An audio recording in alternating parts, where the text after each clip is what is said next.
Good morning. My name is Stephen Combe.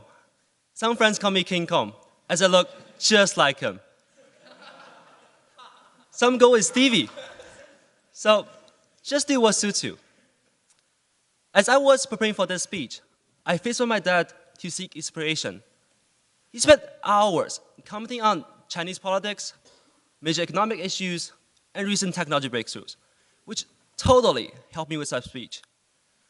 Nevertheless, asking him for advice is something that I always do, because during those chats, no matter they're 5 minutes or 3 hours, I also feel calm and settled to face any challenge. Anyhow, the goal of the speech is to introduce you to a concept that I first heard from the morning ride from my dad to my primary school. Here's how the one-way conversation went every morning. My dad would say, "Remember to always be steady, accurate, and ruthless." And I, being 8 years old, would be half awake and nodding automatically every 5 seconds. However, during all his talks, there was this one concept that he always reminded me of right before I got out of the car. It is the idea of grit. Of course, he would be saying in Mandarin, which is 坚毅. The word stood out to me, and now I realize that grit has been influencing me for my entire life. So, what is grit? I think that it consists of two elements: passion and perseverance.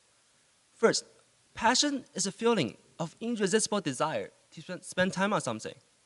Second, perseverance is about sticking with your goal day in, day out. Not just for a week or a month, but for years, and working really hard to make that goal a reality. Grit is living life like a marathon, not a sprint. I'm sure that everyone in this chapel this morning has endured failure at some point in the past.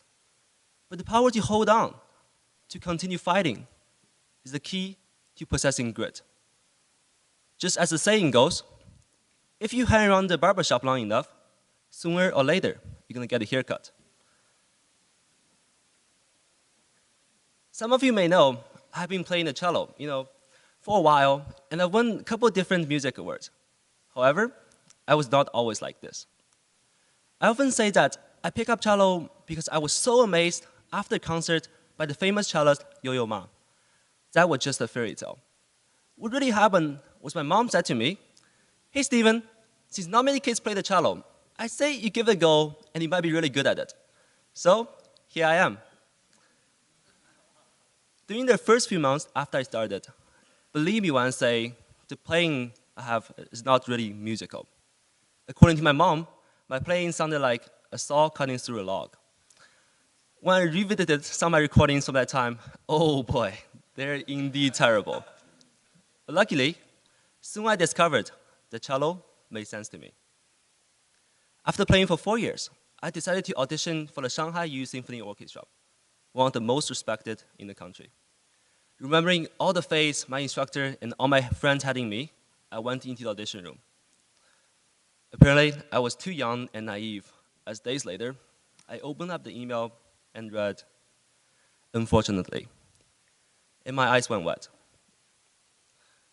I read the word over and over. I could not believe it. That 10-year-old boy was not as strong as the one standing in front of you today. I felt hopeless, and I even started to complain about everything. Why did I choose this huge, heavy instrument that is even taller than me? The cello that I've been holding every day was left in the corner, untouched. Soon, my weekly cello lesson arrived, and I unwillingly knocked on my instructor's door. After a moment, the door opened, and on the other side was my instructor, greeting me with his big, warm smile as usual, as if nothing had happened. The smile hadn't changed ever since I met him 4 years ago. He later said to me, "Seems like you have finally learned your first lesson on your way to becoming a cellist. Don't think about the cello as an instrument to play. Think of it as something to be with." That evening, the cello was no longer in the corner, and I filled the house with my music. I discovered that the reason I didn't get in wasn't because I didn't play well enough. It is because the lack of personal relationship to the music. This requires tons of practice and can only be done with a passionate heart. Being good at something is completely different from being in love with it.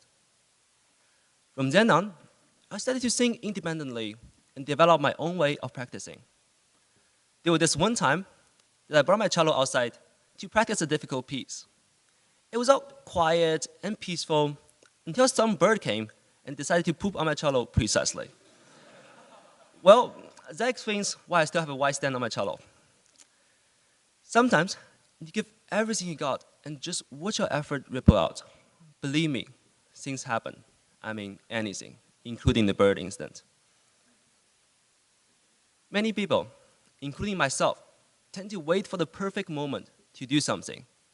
And ironically, we never get started because we are always waiting. In fact, no matter the classes we go to, the school we go to, or the circumstances of our life, we can always think for ourselves.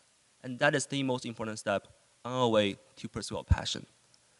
Through this experience, I realized that I never had to wait for my instructor to discover my passion. 1 year later, I was back at the exact same place, auditioning for the Shanghai Youth Symphony Orchestra, facing the same judges and holding the very same cello. But this time, the letter started with, "Congratulations. After 5 years of playing, I'll be performing with the orchestra and go ahead to win on international stages."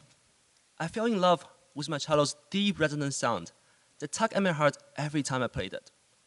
Despite this, it wasn't until I came to Appleby 2 years ago that I truly discovered my profound love for the instrument.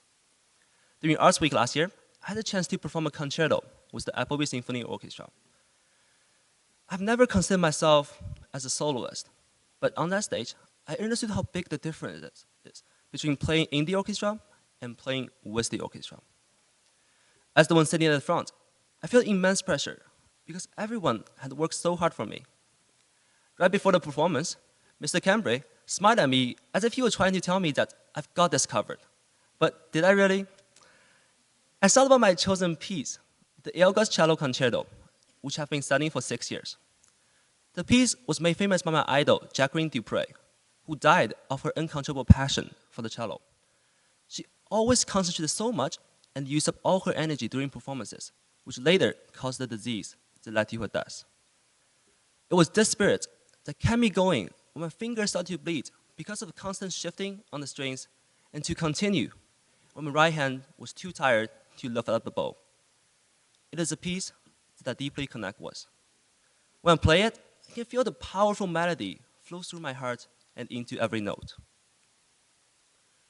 The first 4 bars, more specifically, the very first 3 chords, were my favorite part of the concerto.